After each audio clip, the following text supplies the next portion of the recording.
position একাধিক খেলোয়াড়ের জটলা থেকে বল পেয়েছে পুনরায় আর এইভাবে আরো একবার বাসুদেব রাজশাহী দলের পক্ষে বাসুদেব থেকে প্রণয় এবং বাসুদেব দুজনের মধ্যে চমৎকার কম্বিনেশনস বাসুদেব ক্রস সেকেন্ড বারকে লক্ষ্য করতে পারলে হয়তো স্কোরটা আসতে পারতো বিকজ সেখানেই behind of the goal post goalkeeper এখানে অবশ্য ছিল অবশ্য বাদল তিনি কিন্তু গোল করতে পারতেন আনফরচুনেটলি ঠিক জায়গা মতো অবশ্য ছাড়তে পারেননি এক্ষেত্রে খেলোয়াড় রাইট উইঙ্গে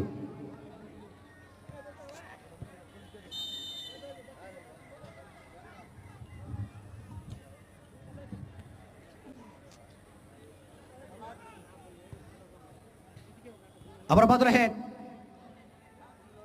বলের সঙ্গে 4 নম্বর জার্সি এ অবস্থায় কান্ত মধ্যমার্থে বল পেয়েছেন প্রতিপক্ষে 7 নম্বর জার্সি রাজু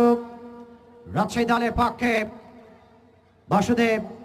আর একবার রাইটের প্রান্ত থেকে লাভ করেছেন 8 নম্বর জার্সি দলের পক্ষে সেলিম উদ্দেশ্য ছিল বাদল পেটে বলতে বল পেয়েছে রাইট লেফট উইং ব্যাক